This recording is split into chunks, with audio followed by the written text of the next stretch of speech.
In the 1960s, Mattoon had a small hospital, which is under-equipped.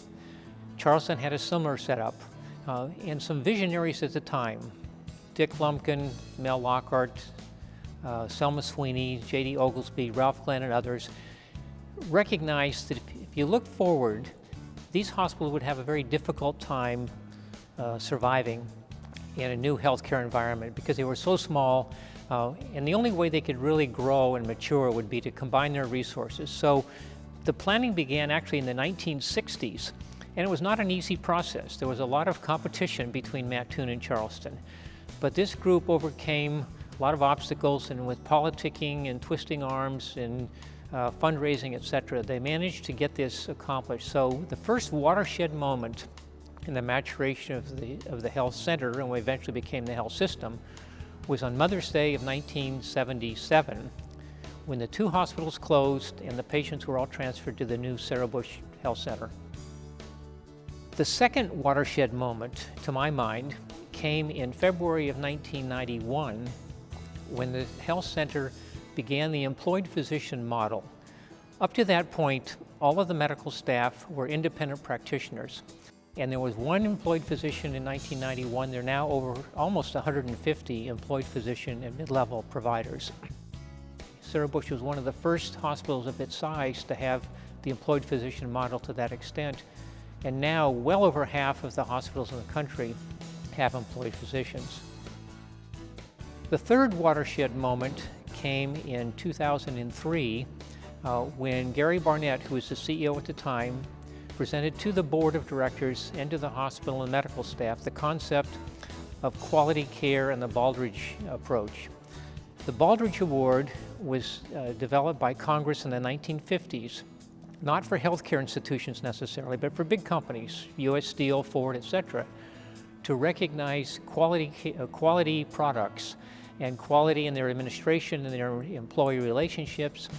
It was all data-driven and based on results and outcomes.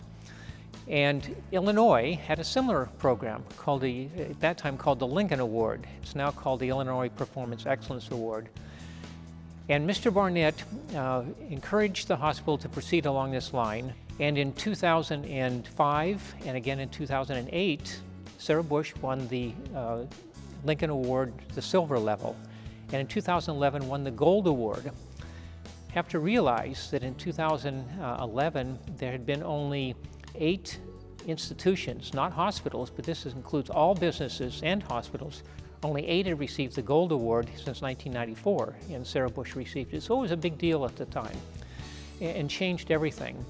So these initiatives, employed physicians, combining resources, quality care, has allowed all patients to come regardless of the ability to pay and to improve the quality outcomes. And as a result, Sarah Bush has been able to go to the next level, and that is to focus not just on sickness, but on wellness, and to develop healthy communities and put a lot of the resources in such programs as Isigna Body Electric, the dental van, the mobile mammography van, programs for obesity in kids programs in schools, all these other initiatives which really have been instrumental in providing the healthy communities. I came here because I felt I could make a difference. I went to medical school in St. Louis, so I was familiar with the Midwest. My wife is from this area. She's from Diederich, up the road. So I was familiar somewhat with the area, have relatives in the area, or my wife has relatives in the area. So that's what brought me here. What kept me here was the growth and development and the ability that I had to take care of patients and to help develop a program in the Cancer Center. Any community to be a community, to my mind, has to provide 3 basic elements to its citizens: healthcare, education, and social services. Social service meaning care for those people who don't otherwise have all the resources that they might need, food, shelter, etc.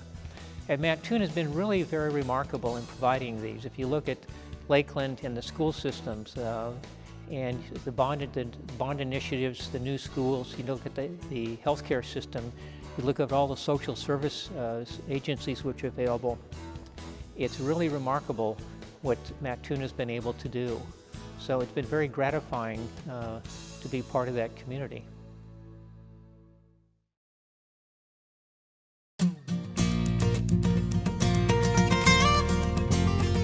The Journal-Gazette actually traces its roots back farther than Mattoon by about 1 year.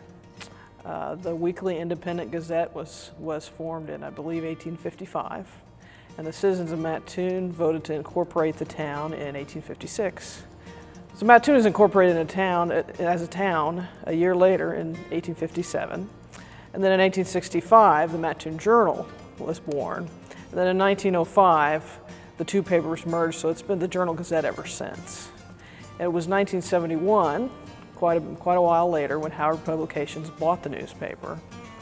And then 2002 when Lee Enterprises bought Howard. And so ever since, it's been the Journal-Gazette and the Times-Courier kind of working together. And it was 2011 when the Journal-Gazette of Mattoon and the Charleston Times-Courier joined to be one newspaper, and that's what we call the JGTC these days. And you'll probably notice folks in Mattoon call it the Journal-Gazette, and folks in Charleston call it the Times-Courier. And so they both have ownership of the newspaper. Throughout all the different changes in ownership, I think what's important to the community of Mattoon is the newspaper has maintained its autonomy. It's still produced, it's still loved by those who work there, and those who work there live in Mattoon. So it's for the residents of Mattoon, by the residents of Mattoon. And so it helps to log all of the history of the town, and is part of the town's history as well at the same time. One part of the identity of Mattoon is Bagel Fest. Of course, it started in 1986, but the newspaper and the publisher then, Mr. Hamill, Bill Hamill, the Journal-Gazette and Mr. Hamill really were instrumental in helping to get Bagel Fest started. Murray Linder came to town to visit.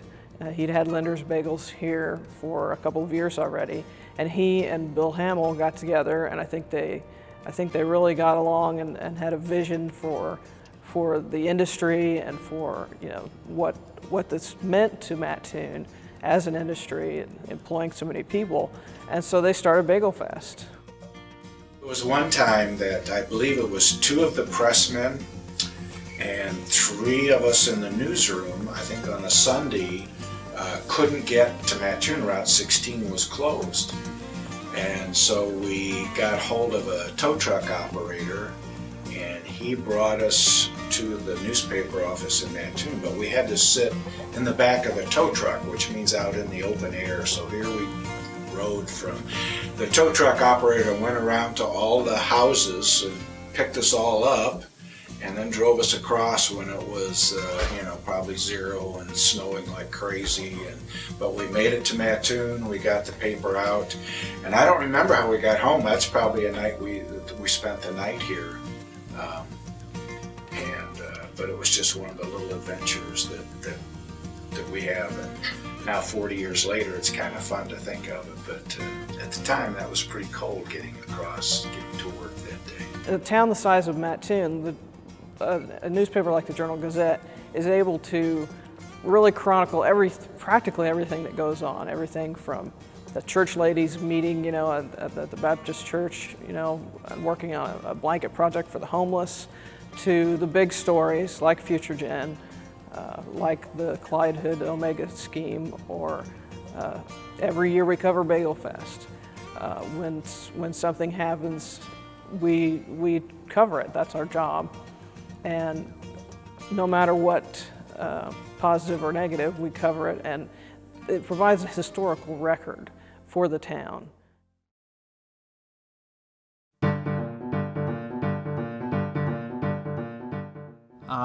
This is a story about Harry Truman's stop in Mattoon in the 1948 presidential campaign. Well, it was the whistle stop train campaign, and the morning that he was to arrive in Mattoon, my uncle, who was a precinct committeeman, come to our home and asked that if my sister and I would present the president and his wife and daughter with a bouquet and boutonniere. Fortunate to witness the first whistle stop campaign And it was sort of a modern thing at that point in time. It had never been done to that extent across the country before, and Truman needed some, kind of tricks like that, or new campaign ideas to energize the campaign. Well, it was a surprise to me. Mattoon was enthusiastic. It was unbelievable.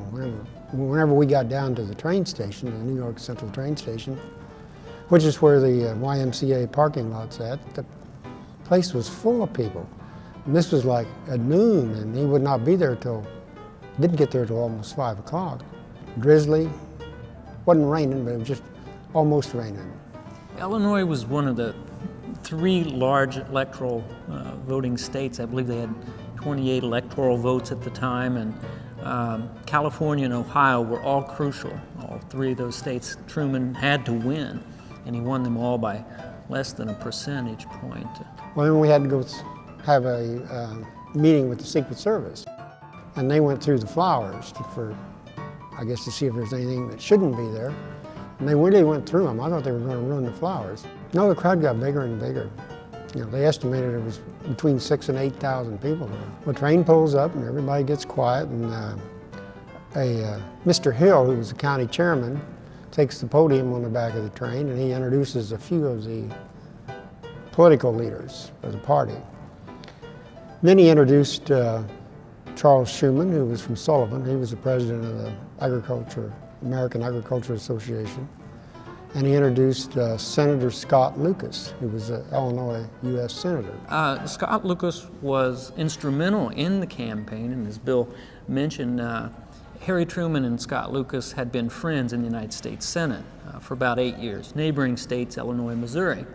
And Scott Lucas emerged to become the majority leader of the Democrat Party and of the majority party of the Senate. Very powerful position. And so with that combination of Scott Lucas, senator from Illinois, being the majority leader in the Senate, they had this friendly relationship. There was some political power, and Harry Truman needed that in that campaign. Then Senator Lucas introduced the president. Then the president started in with his campaign speech. It was about a 10 or 11 minute speech. Basically all he hit on labor and farm problems, and that was it. A lot of the rural agriculture interest, and this is one of the reasons why Truman's campaign speech here was tailored for that, had been bent towards the Democratic Party because of the New Deal policies that Franklin Roosevelt and Harry Truman had helped establish, and so they were trying to win over that vote and reinforce what was going on in those areas of policy and agriculture. And so Truman, he didn't take that vote for granted, but he just reinforced again and again how he had supported those policies for the farmers in the rural areas. And he knew he probably wasn't going to carry the South.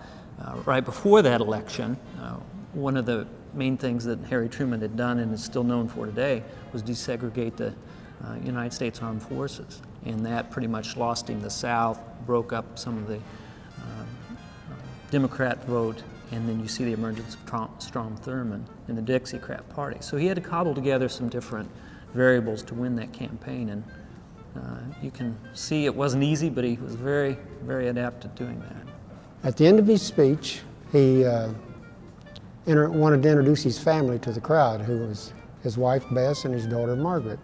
And after he introduced them, then they had us go onto the back of the train and present bouquets of flowers to Mrs. Truman and Margaret, and a boutonniere to Harry Truman, and then he introduced us to the crowd. Well, then, we departed from the train, and then they allowed about 10 or 12 people to come on and shake hands with him. And it was pretty, the security was tight, because that was the end of it. Well, election day, we thought he got beat. Everybody thought he got beat. And then I don't know when it was, sometime in the morning after the election, he found out he had won, and won pretty handily. But the newscasters and the pollsters just didn't think he had a chance. Truman won, but only by less than 1 percentage point, so it was very close and very crucial that he did. And as a matter of fact, after that, Dewey always kind of credited losing the election to the Midwest rural vote. So it was very important that Truman stop in even the less densely populated areas like Mattoon at the time. Well, you know, when you're 12 years old, I wasn't in that much awe of it. You know, one of the things that I'll tell that I wasn't going to tell, but when he introduced us, he introduced me as Joe. And I corrected him. And he told the whole crowd about it and had a big laugh about it. And so I always remembered that I did correct the President of the United States once.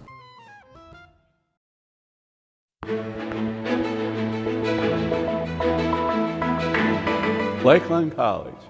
Well, they had a special board meeting here in the old Grant Hotel, which is now something else. At any rate, the purpose was to try to name the college. And the chairman of the board, there'd been an article in the newspaper about all of the lakes that were going to be built here. Lake Shelbyville was being planned then, and there was a similar sized federal lake in Charleston. It was called Lincoln Lake, maybe. Well, it never did develop. But at any rate, when you had those, it showed those two proposed lakes. Then it showed Lake Paradise and Lake Mattoon and Lake Charleston and all the farm ponds. It looked like the whole county was underwater. So somebody said, let's call it Lakeland College. So that's how it happened. I was superintendent of schools at Shelbyville, Illinois, when they had the first meeting of superintendents to talk about forming a community college. So that was back in 1965. And so I got involved then and been involved ever since. We opened in the fall of 1967. And there wasn't any campus. so it's hard to describe it. But at any rate, of course, we had to have facilities for classes. And we had a number of buildings around Mattoon. We bought the Other Backs Business College. And so it closed as a business college and was taken over by Lakeland College. So immediately we had classrooms and typewriters, we were teaching typing in those days, typewriters and all of the attributes of a business college. And then we rented a school, St. Joseph School, which was a private school that had been closed.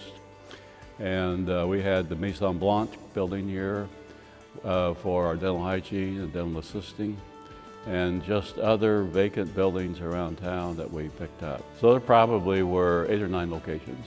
Classes were in what's now known as the Napa Auto Parts, as well as the Armory,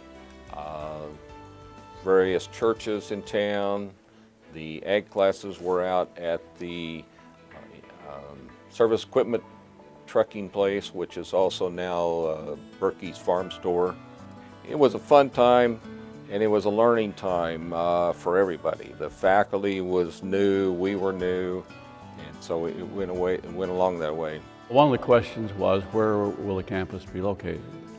And there were 3 or 4 locations around the county that were proposed. But the board chose that one for a number of reasons, and one primarily transportation, because it's right off the interstate. So you have transportation east and west, and then Route 45, which is north and south. So it seemed like a good spot for a commuter college. The first master plan was started in 1969, and we had a groundbreaking. But the first buildings were opened in 1971, and that was the library and the northeast and southeast and the field house in 71. Mr. Judge, the president, talked about what they wanted in the campus, and it was basically 2 things. One, they did not want it to look like a high school. It had to be different. Then 2, he always said, everybody wants to have small classes. So if you're going to have small classes, you build small classrooms. The architect came up with this design, which was very unique.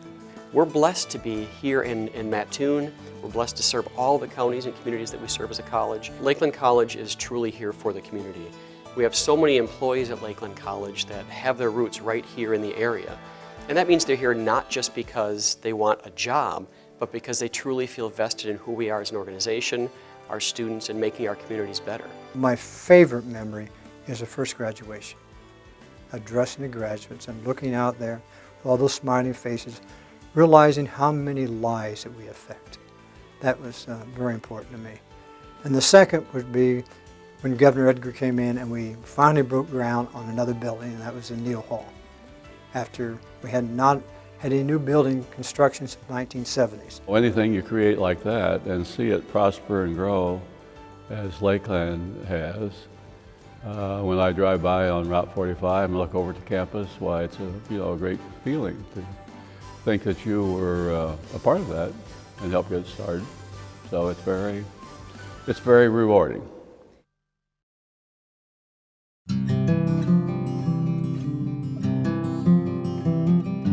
Actually, the Burgess family showed up here during the 1860s during the Civil War, and they had shoe and boot businesses, at least two of them uptown, and some farming ground around the perimeter. And Emily was their daughter, and she was born in 1867, and she's actually the benefactor. She never married, so she didn't have any children to pass her estate on to, so she created a trust. And the trust was primarily to build a municipal auditorium, but over the years, the trust still exists, and they still have 700 acres of farm ground around here. And they also fund academic scholarships for Mattoon High School grads. But this building was her vision and something that she wanted to do for the city, since there was a lack of this type of facility within the city. So by 1950, they had acquired these two lots here at 1700 Wabash Avenue and had hired an architect, O.W. Stegmeyer, out of St. Louis. And Stegmeyer came up with this, as you see the building today, the plans more exhibited an American Popular, mid-20th century modern is the overall category for the architecture. And this is American Popular. Probably one of the reasons that took place, this was still a residential neighborhood pretty much during that time frame. And I don't think that it was probably accepted that they wanted some massive frontage building that projected something that was outside the residential nature of this neighborhood here. Actually, it was completed in 1953, and the first function that we could run down that they held in here was the Illinois State Historical Society held their annual meeting in this building in October of 1953. And Miss Osborne had wanted this property to be used for social activities, recreational activities. During the late 60s, by the time I hit high school in 66 or so, the rock and roll culture was really taking off during that time frame. But we started getting exposed to top 40 seemed sort of mundane to us at that point, when the bands in here would be playing stuff that they'd pick up from record stores in Chicago. Our record stores around here were in furniture businesses. My first really interaction with the Burgess was a Pinewood Derby when I was in the Cub Scouts, Boy Scouts, whatever, and that would have been in the late 50s, early 60s.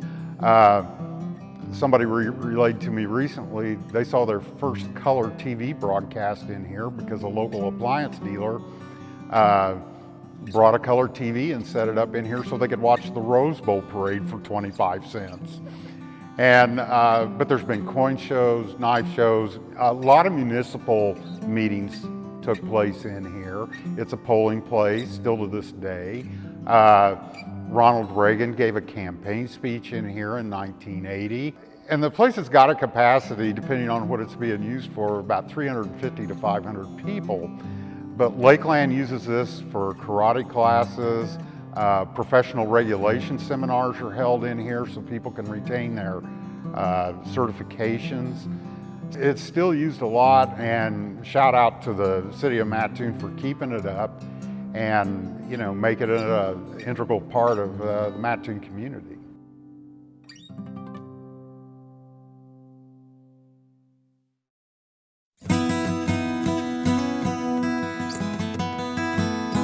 Girls on the Run actually was started in 1996 by an incredible woman named Molly Barker. She was a middle school chemistry teacher, and she realized that the girls, as they were leaving middle school, were completely different than the 6th grade girls she met. They were self-selecting out of after-school activities and sports, their grades were dropping, and they were physically moving themselves from the front of the classroom to the back.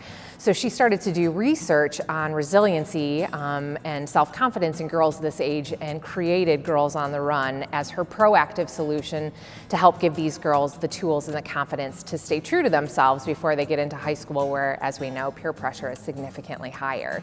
So she had her very first season in 1997, and there were 13 girls who joined her that year, and last year alone there were over 150,000 girls who went through Girls on the Run across North America. I actually worked with Girls on the Run as a volunteer in Michigan, and when my husband and I relocated to Coles County, I wanted to make Girls on the Run my full-time job, and I looked, and there was no council here, so we made the decision that we were going to relocate, and I got started in the process to get Girls on the Run here. And after we actually relocated, I met with Tony Sparks and Blake Fairchild at the Mattoon Area Family Y and said, what do you think of this program? And they loved it as much as I did, and they said, let's do this together. So if the Mattoon Area Family YMCA had not said yes, Girls on the Run East Central Illinois wouldn't have happened. I'm originally from Mattoon, and I had just moved back to the area, and I became involved with the Mattoon and Peoria St. Jude Run. And through that, I found a community of runners here in Coles County, and through a mutual friend, saw a Facebook post about people wanting to be involved with Girls on the Run. What Girls on the Run is a 10-week after-school education and empowerment program for girls in 3rd to 5th and 6th to 8th grades. And they meet twice a week with volunteer coaches, and they cover topics that include things like health, fitness, how women are portrayed in the media, how to still have a positive body image. We talk about celebrating gratitude, getting plugged into your true values, the impact of gossip, and how to deal with bullies. And while the girls are going through these structured lessons, they're also training to complete a 5K. We want them to know what it's like to set a goal that feels like a really big one, to train and prepare for it, so when they cross the finish line at the Girls on the Run 5K, they think, if I can do this, then I can do anything I set my mind to. We have 2 seasons a year. We have a fall season that starts in September with the Girls on the Run 5K being in November, and our spring season starts in February with our 5K being in April. Our first season in the fall of 2011, we had 15 girls join us at our one site at the Mattoon Area Family YMCA.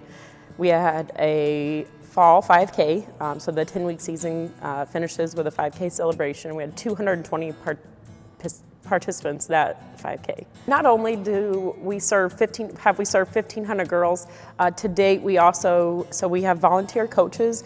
We've had roughly 120 coaches last season alone who helped to volunteer to serve our program.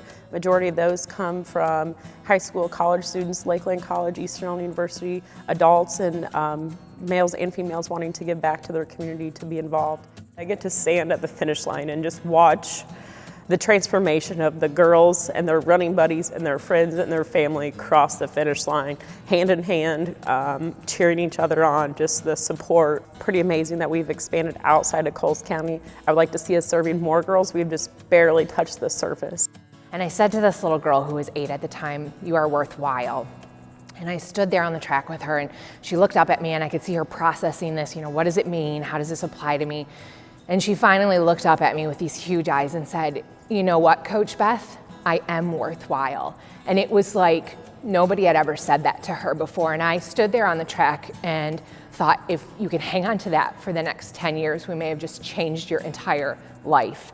And moments like that happen every single time coaches are with the girls. But that, for me, made the 2 years of work leading up to that point worth every second of effort and energy, because of that one 10-second interaction with that girl. You go.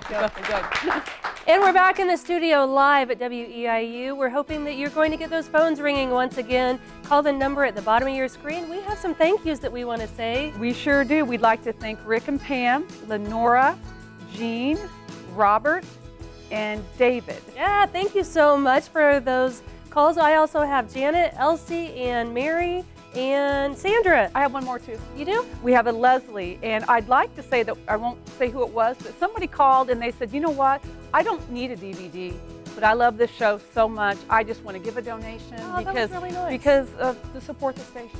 That was really nice. But you know what? You can do that, or you can also receive a DVD. But you have to give us a call. You have to get these phones ringing right now. It's on your screen. For $75, you get 2 DVDs in one set, 32 different stories, and you can also get a discount if you get 2 sets. That's right, Ken. Right now we have 2 people on the line. We have 8 phone operators. So let's see, right now we're at 20. So let's see if we can get to that 30 people mark. We got 2 people on the phone, so let's get the phones. Who's going to be next? 10 more calls to make the 30 mark. Right. So get those phones ringing right now. We know you got your cell phone sitting right there with you. So if you're enjoying the program, you want to say thank you to WEIU, you want to say thank you to the storytellers from Mattoon, you have to pick up the phone. Give us a call right Thank you. now. There's one right There's now. Carolyn on the phone right now, and we've got a couple other people, but the phones are open. And it's great when the people call, it gets energy going in here. That gets us excited because we believe in what we do here at WEIU. We love Mattoon. We love that we can go to different towns and do stories and have people do stories for us. That's right. But we know you love Mattoon, so show the love tonight. Keep giving our storytellers a call. We're going to hear from one of our storytellers right now. Lori, over to you. All right, thanks. I'm here with Steve Thompson. You were actually one of the people that was really good about recruiting people to storytell for this program. So thank you, Steve. I just line up the people with the stories. That's my deal. And you uncovered a lot of them that we didn't know about. Well, I'm a historian, so that's sort of what I do, detective work, research. Well, your story was, of course, the Burgess, and I know there's a lot of people your age out there from Mattoon class of 69 who remember going to the Burgess as teenagers. What was one of your favorite memories of your time going to the Burgess? You sort of covered it when it talked about those rock and roll bands. When we were kids in high school, we had listened to top 40 music, and it had gotten sort of tired for us at that point.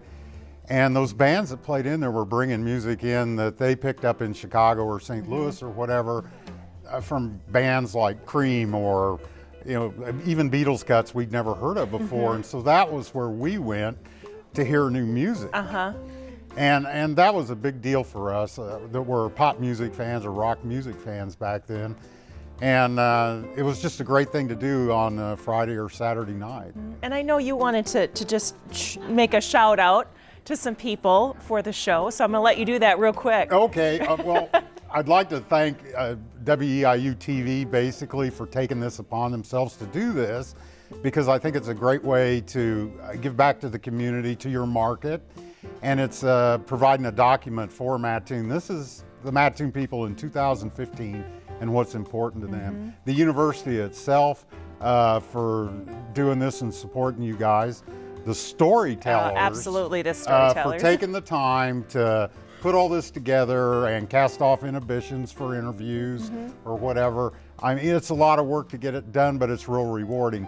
And then most of all to the people of Mattoon, because none of this, you wouldn't even be doing this if the people of Mattoon hadn't made things happen over the years or things happening contemporarily. Yeah, I think you're seeing that in the show tonight, how Mattoon over the years has come together to make things happen, just like they're making it happen here tonight in the studio. So thanks, Steve, for all your work. We'll send it over to a Mattoonite, Jeff Owens. Steve, you said it the best right there. The people in Mattoon are great. I mean, I've lived in Mattoon all my life, and it's fabulous to be a part of this show, what you said, and everybody's been to the Burgess, and everybody's been to all these places. It's so important for you to give tonight so WEIU can continue this program and do it in other cities in the future. But tonight's about Mattoon, and the response so far has been great. We're over 20 phone calls. We're well on our way to hitting the goal we want to hit tonight. But Steve, I love what you said, and I believe exactly what you said. I'd like to emulate what you just said. It's about the people of Mattoon. They're fantastic and what they've done tonight, and it's great to see the show and the excitement here in the studio tonight. So continue to call the number on your screen and order as many DVDs as you want. We'll be here for a long time. We're going to get back to the show soon, but Jana has some more stuff for us right now. Jana. Thank you, Jeffrey. I'd like to give a big shout out and a nice thank you to Bill and Maria and Delina and Ruth and Charlie. Thank you so much for supporting WEIU. I'm going to ask Phyllis. She's one of our storytellers. Why did you choose to do the story on the Idea Garden? Well, sometimes there are people here in Mattoon that are really not aware that we do have an idea garden. It changes throughout the year. We love doing it. It's a lot of work.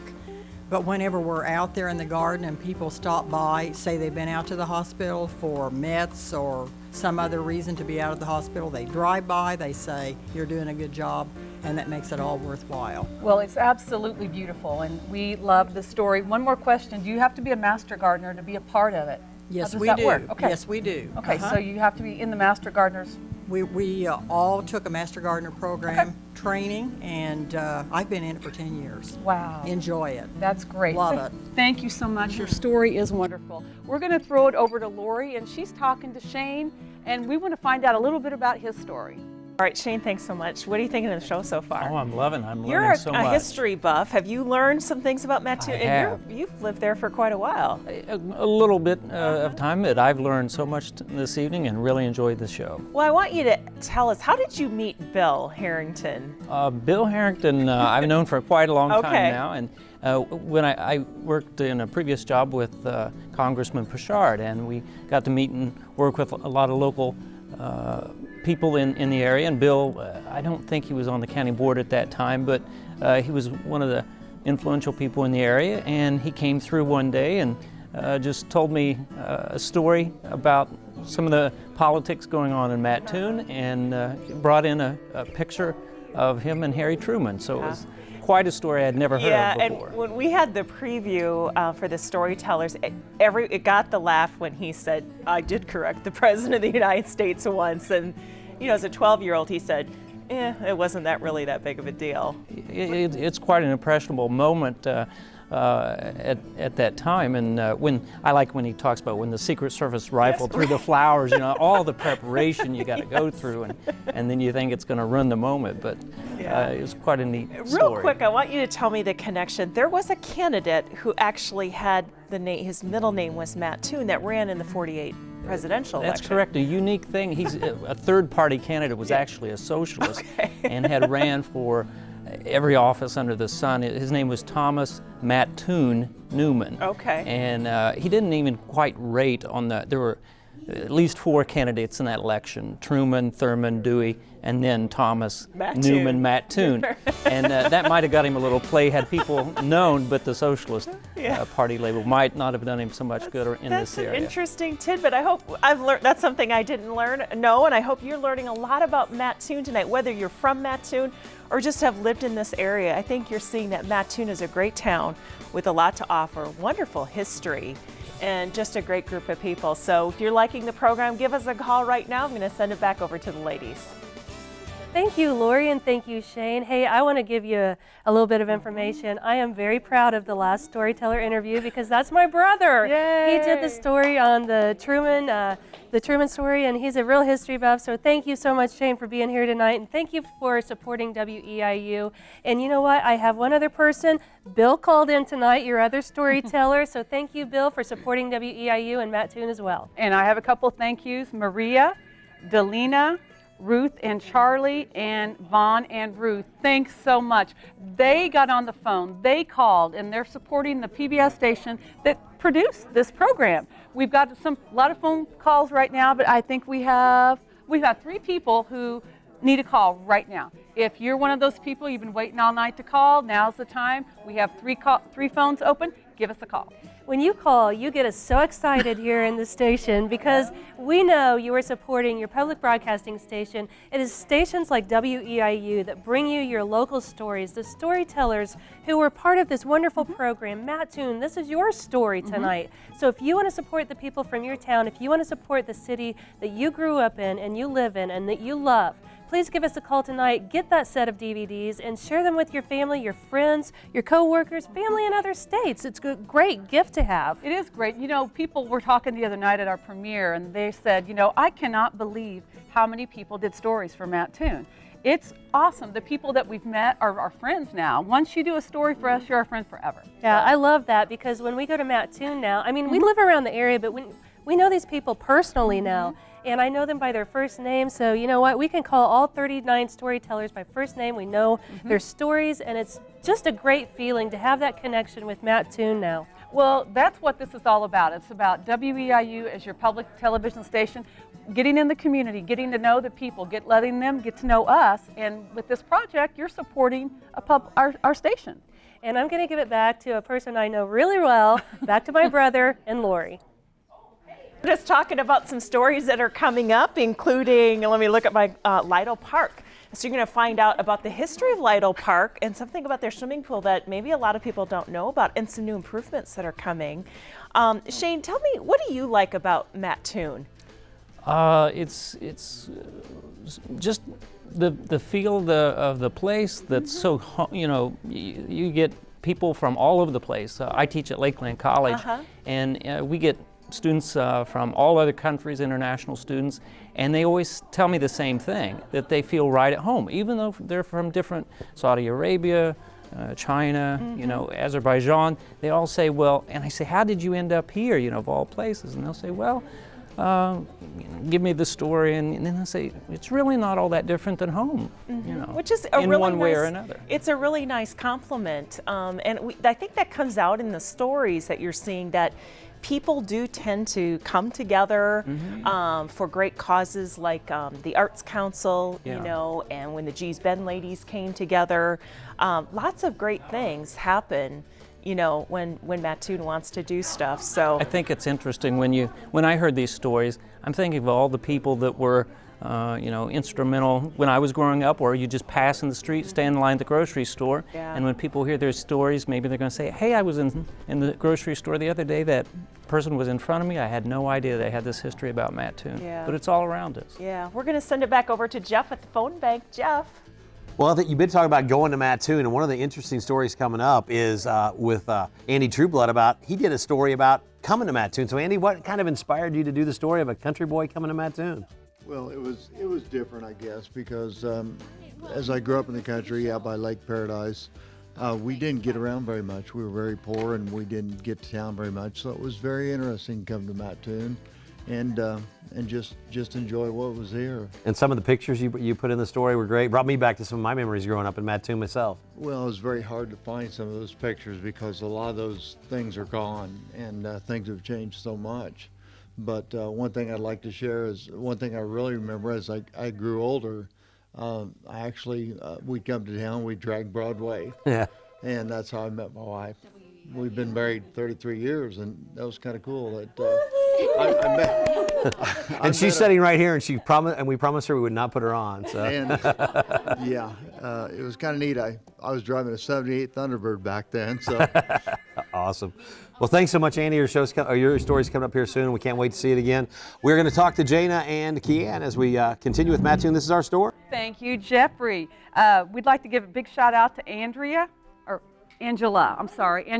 Nikki, Barbara, hi, Jeff, and Larry. So thank you so much for supporting this program. That's wonderful. We want you to keep calling. The number's at the bottom of your screen. We have some great stories coming up. We're going to hear about the Mattoon Depot, Lytle Park, Consolidated Communications, Mattoon Middle School, and the Idea Garden. Right now we're at 30. We're at 30? We're at 30. Keep those phones ringing. We want to continue to raise that number. Stay tuned, and we'll see you in a little bit.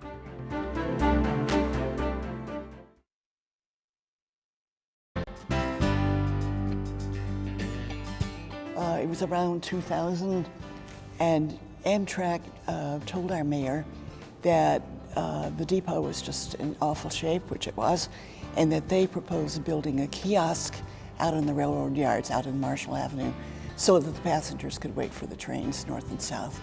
And our mayor, whose name was Wanda Ferguson, said, "I don't think so," and words to that effect. And she and the Coles Together director, who's no longer here, called a meeting of some community leaders, and they said, what can we do about this? So everything that happened in the next 10 years stemmed from that. And the same dozen people, were you at that early meeting? I think you might have been, just got together and said, we need to do something about renovating this beautiful historical building that's in the middle of our town. We have no courthouse, we have no town square, We need a center for our city, and we need a place for the passengers who ride these trains. So we worked on that for, as I said, I didn't expect to work on it for 10 years, but we did, and there was a lot to overcome. We needed to get it on the historical register. We needed to persuade the city to buy the building. We needed to find the funding to do that, and somehow we did it. Right, because there's so many things that one thing depended upon the next thing. Grants depended upon if it's on the historic sites. And a lot of the grants depended upon if the government owned it and not the Historical Society owning it. So we had to work with the Historic Society, which Jackie and I are both involved with, and it had to work with the city to get the city to promise to buy it. And we had to, one of the first things we had to do is make sure the building was had integrity, viability. So that's when Don Hance, we had Hance, Utz and Associates, they crawled through the attic and saw that these are big steel trusses. The thing is built like a tank. Even though it's water's coming through the roof, it's still solid structure. Once everything seemed to be on a go, our first very important thing was getting that roof sealed so we quit wrecking the depot. The depot was breaking down as we were working. Inside. It was raining and buckets of water sitting inside. It's a 3-story building in a subway, and I think there might be one other similar to that in the US, but that helped them get it nominated for the Historic Register. And once we'd done that, then we could go to the Congress people and say, look, here's this unique building and you need to help us save it. One of the neat things that made it go through, I think, also was it was an active depot. There's a lot of depots that have been resurrected around, but they're just little bookstores and things like that. This is an active active Amtrak station.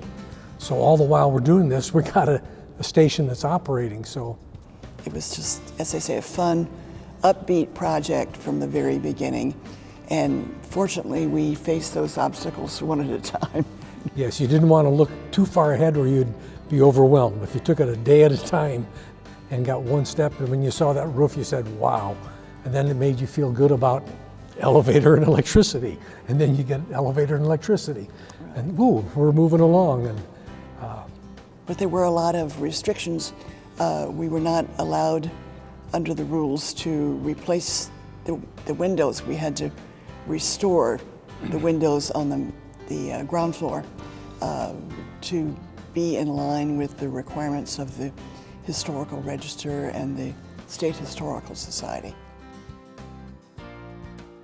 In the basement, the Historical Society now has a museum. A lot of people aren't aware of that. There's a permanent display on the front about Mattoon and railroading. And then there's periodic displays in the back where they've had baseball, Civil War, and right now there's currently one on World War I. We are so proud of it. It has become the center of Mattoon, I think. Now that the Arts Council occupies it and the Tourism Commission, it's used quite a bit. And as the new murals and the new parks are finished, I think it will become even more a center of Mattoon community life.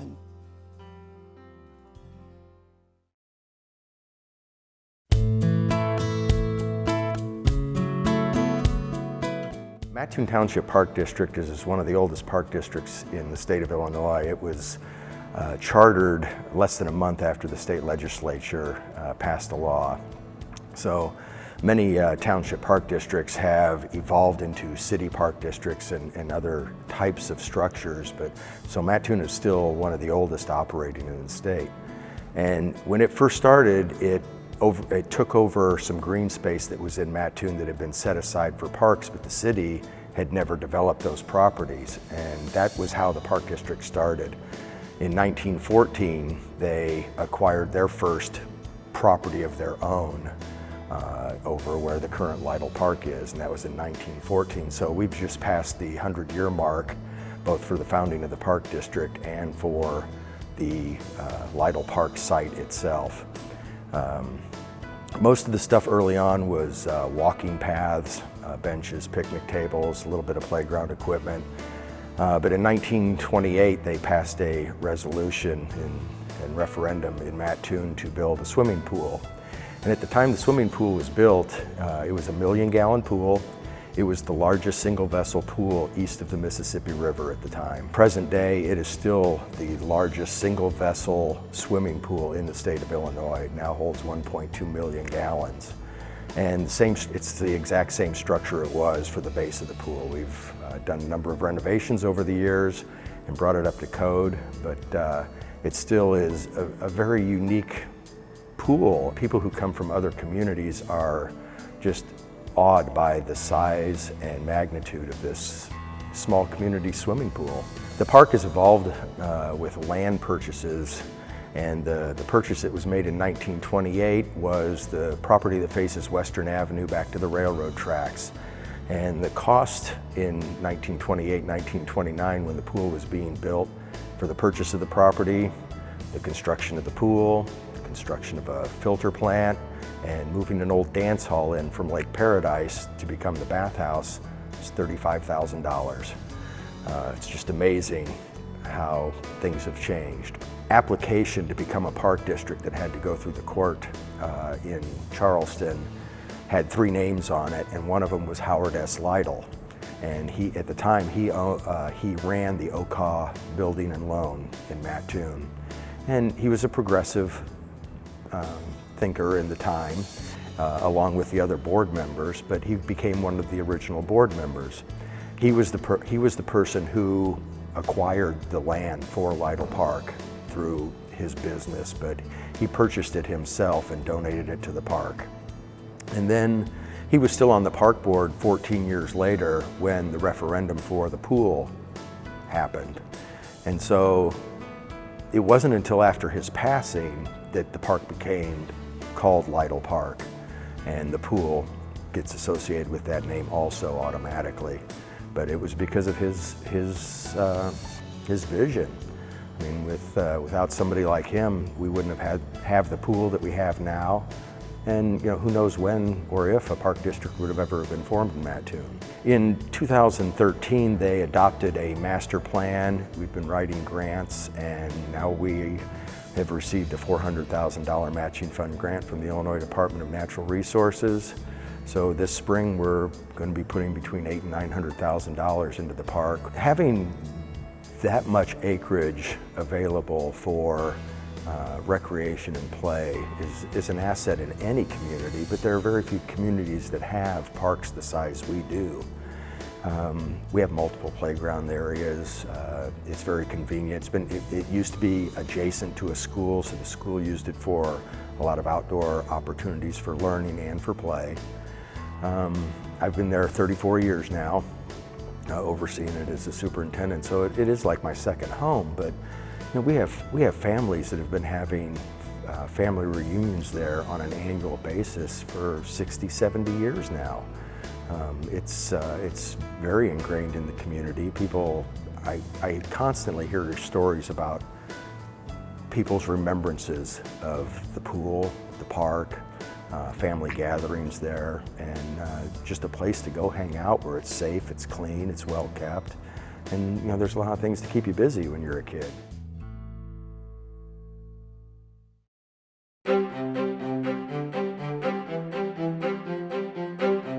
Consolidated was started back in 1894 with Iverson A. Lumpkin, which was a dentist.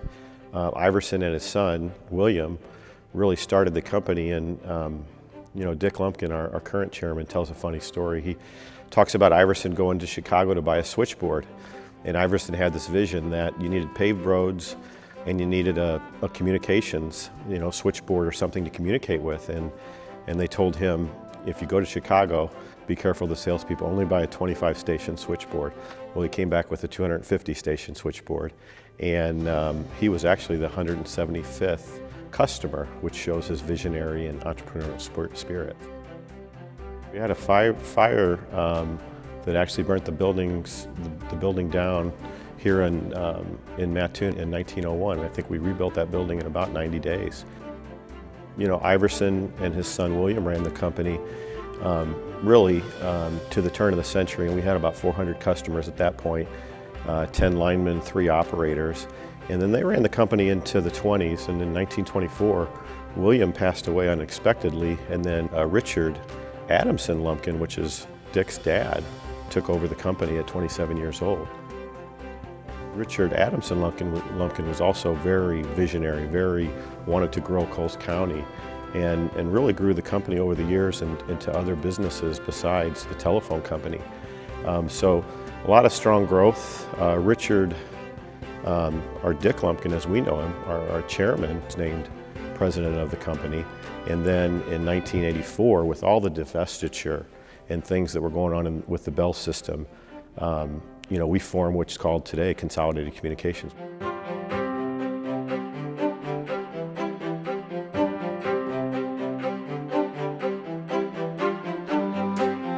You know, we got a, what are those things called, a cherry picker or boom, and we took him up in front of the building on 17th Street and unveiled Consolidated Communications, and we had all the employees out underneath, and they had pictures of Dick Lumpkin, and it was just a great event for our company. I'll never forget that, you know, him unveiling Consolidated Communications. It was such an exciting event for employees and for the community.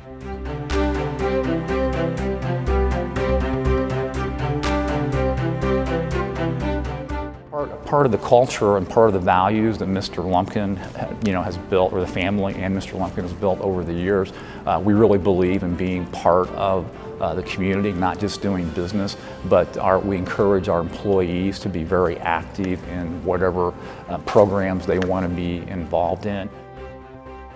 You know, Dick's still involved quite a bit in the community, and he's still involved, you know, on our board of directors and very involved in, you know, advice for what we should be doing in terms of serving the community, moving the Coles County or different things, parts, organizations of Coles County forward. You know, it's just part of who he is. The reason employees love working for Consolidated is because of his integrity, and because he believes in family, and because he believes in giving back to the community. And that's been a spirit throughout our organization as long as I've been with the company, and that's been 23 years. So great leadership, and it really starts by example.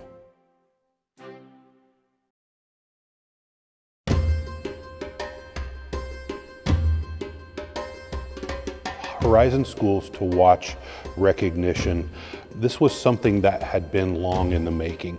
It wasn't just something that during Larry Lilly's tenure as principal happened or didn't happen. It wasn't something that in Terry Hudson's tenure as the principal happened or didn't happen. Todd Villardo, who was the person that was the principal before I was. Everything that people were working, all of the things that the people were working on were contributing to this recognition. Many of the things and the goals that were being set back in the mid-90s, they were starting to come to fruition, and they were not only happening, but they were happening with fidelity. They were happening with high levels of success. In 2006, we started looking at that application process and realized, you know what, let's go ahead and see. If for nothing else, we will learn about ourselves and see what we need to do to take that next step. You're evaluated on academic excellence. You're evaluated on developmental responsiveness. You're evaluated on social equity. You're evaluated on whether or not your school is organizationally sound. And those criteria are applied universally, not just across the state of Illinois, but when the National Forum factors into it, these are the same criteria that middle schools across the country are being held to. And as it stands right now, Mattoon Middle School is one of 25 in the entire state, one of 300 in the entire country. And just to kind of put that into perspective, when we're talking about 300 middle schools in the entire country, that would be a ratio of about 300 to 10,000 middle schools. We were originally recognized as a Horizon School to Watch in 2007. You also learn what it was that the review team that came in, what they believed you needed to continue to improve upon. And those growth goals help formulate our school improvement plan, they help formulate the events, they help establish our communications, and they really are a driving force behind what it is that we're trying to do. We were redesignated as a Horizon School to Watch in 2010. We received a second redesignation in 2013, and then we will go through the application process again this coming fall, and hopefully we'll receive a third redesignation then by spring of this coming year. And Mattoon Middle School continues to have the group of teachers that embrace all of these best practices, and they do these things and they bring such amazing experiences to the kids. It's really on them as to why Mattoon Middle School is a Horizon School to watch. It's a school that's very student-centered, a school that's not afraid of trying something new, not afraid of change, very innovative, they're problem solvers, just a great staff over there to work with.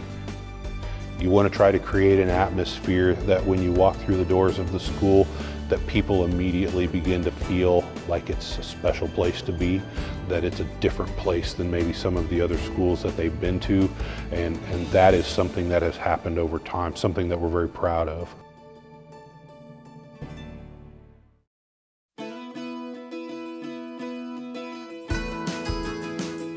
There were about 32 people in Coles County who had completed the Master Gardener training, and they had worked on various community projects throughout the county, but they wanted a place of their own where people could come at any time to see the gardens and where they could educate. And so their idea was to have an idea garden. Several of the Master Gardeners were employed by the hospital and got looking around the grounds, and that was just a really logical location. They met with the administration of Sarah Bush Lincoln, and it turned into a win-win situation for both groups. Sarah Bush was willing to have them come, and they broke ground in 1999, and the garden's still going. The Idea Garden has been evolving over the years. It started out primarily as 8 gardens, now it's 9. We have contracted a local artist, blacksmith, to make some of the signs that we have in our garden to identify the various sections. And then also she did a huge butterfly that we have in the butterfly garden. The cottage garden is on the other side of the butterfly garden, and it's a pretty informal garden. If you visit that in the spring, there are crocus, there are hyacinths. It's a garden that you can look at and enjoy all year long. The first year we started the garden, I volunteered to work in the Idea Garden, and I said I would do anything but annuals, and they assigned me annuals. So I have done annuals, I worked in annuals, I worked in the butterfly garden, and I did grasses last year. And I don't know what I'm going to do this year. It's not a part of my committee assignment, but I will go out and work in the Idea Garden because it's just such fun. We also have a shrub garden which has evergreens and deciduous shrubs, everything from beautyberry bushes to rose of Sharon, tree peonies. It's a really nice area that you could go and kind of check things out to see how they would work in your landscape. Then the next garden up would be the veggie garden. We have a couple gardeners that start planting early in the spring, and then they do a fall planting also. Then we have the herb garden. It's a nice place to go. It's wonderful to go out there and kind of touch and pinch some of the different herbs and get the different scents. And then we also have a bog garden, which we just implemented a few years ago. That was a project. We have pitcher plants, Venus flytrap. Those are really, they're pretty neat. They're kind of exotic, but they're very lovely.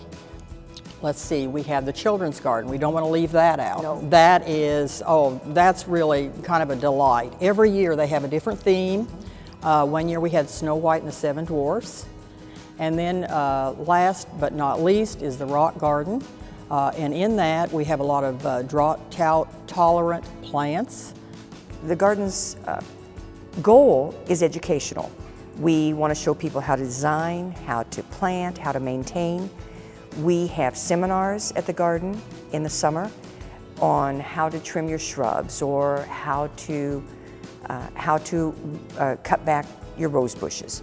The garden changes. If you saw it last year, you should come see it this year because there are new gardeners with new ideas and new plants, and we try to do that. It is something we strive for.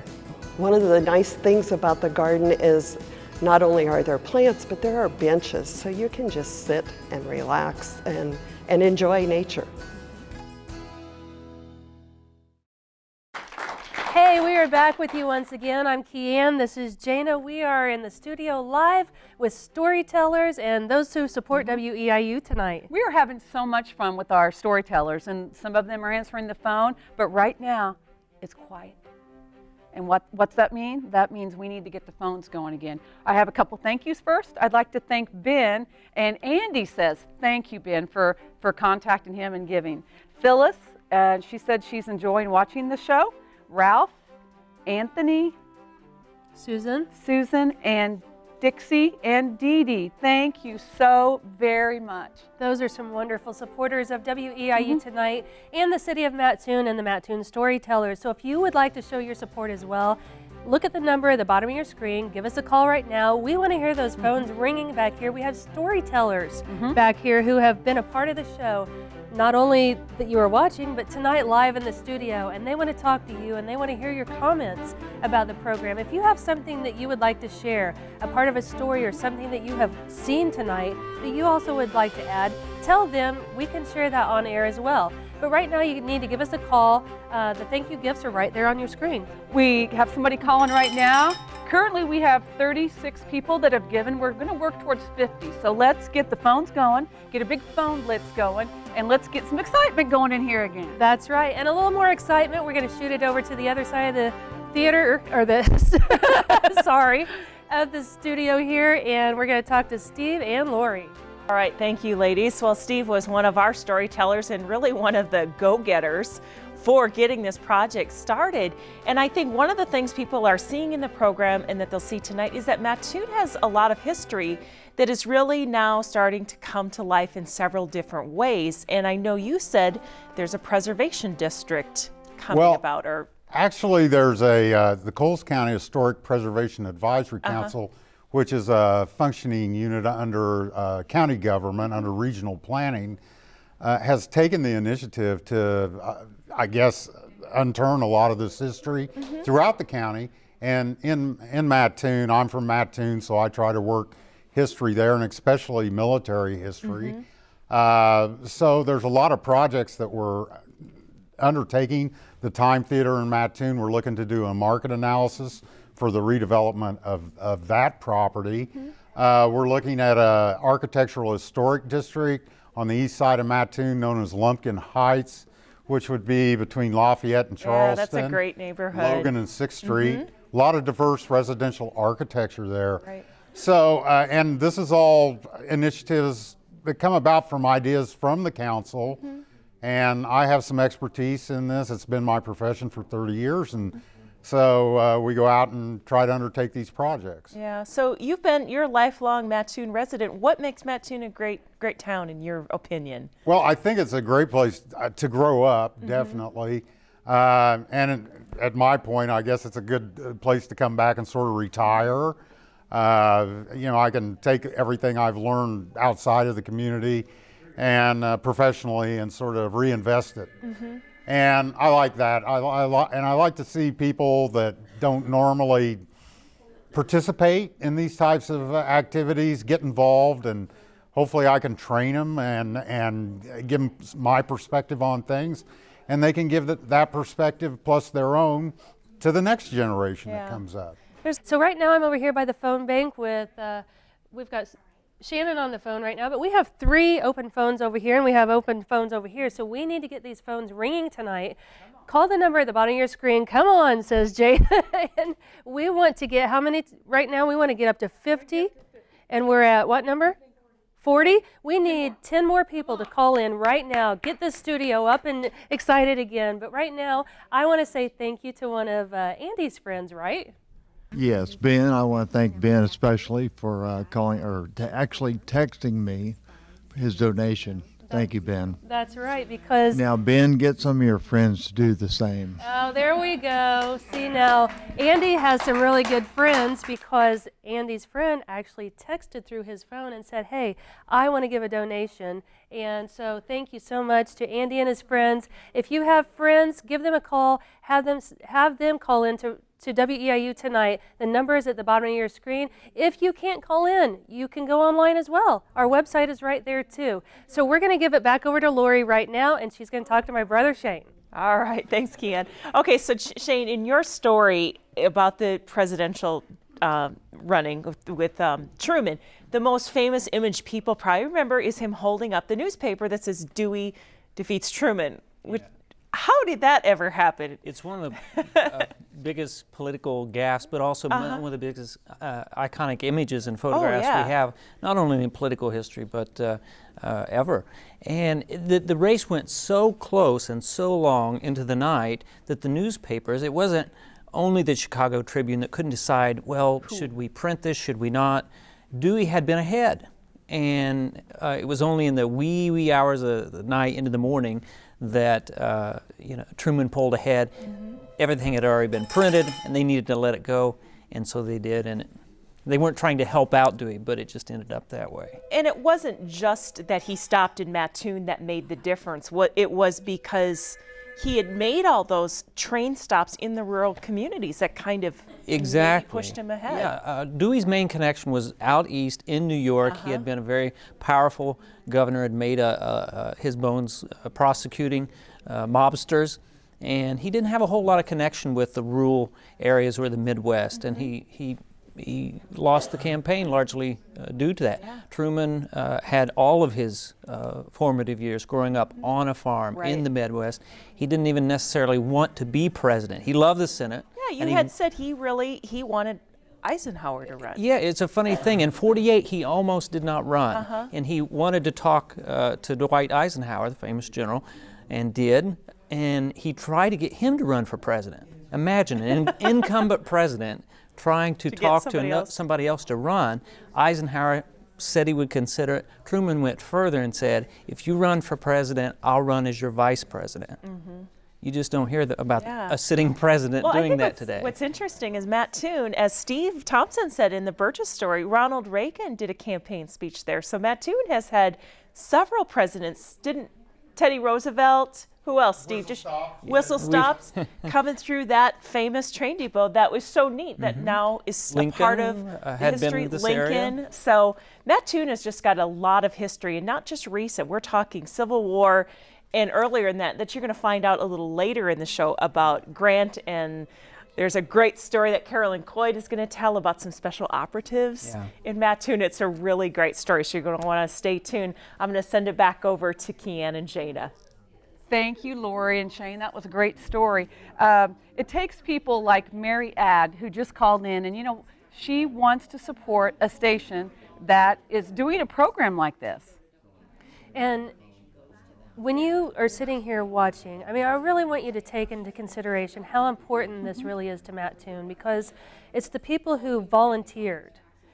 These people from your community volunteered to be a part of this program, to highlight Mattoon, to highlight the people and the places and the memorials and all of these different things that have made Mattoon the special city that it is today. So when you're calling, you're supporting your neighbors and your friends and your coworkers who volunteered to do this for your city. So we hope you really call the number at the bottom of your screen. Tell them thank you tonight, because you're going to be talking to one of them. Right, and when you give back, we've talked before about how good it feels to give back. This is your opportunity, and maybe you've never watched WEIU before. Maybe tonight's the first time you ever turned to our station. So, we want to do programs like this for you, but it does take money and a lot of time to put a program like this together. So tonight, go to the phones, call that number, and tell them that you support programs like this.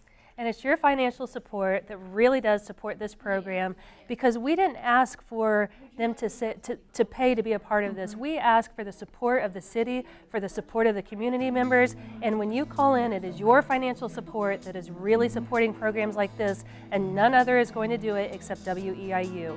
So we want you to stay tuned, pick up the phone. Our operators are standing by, and we'll go back to the show.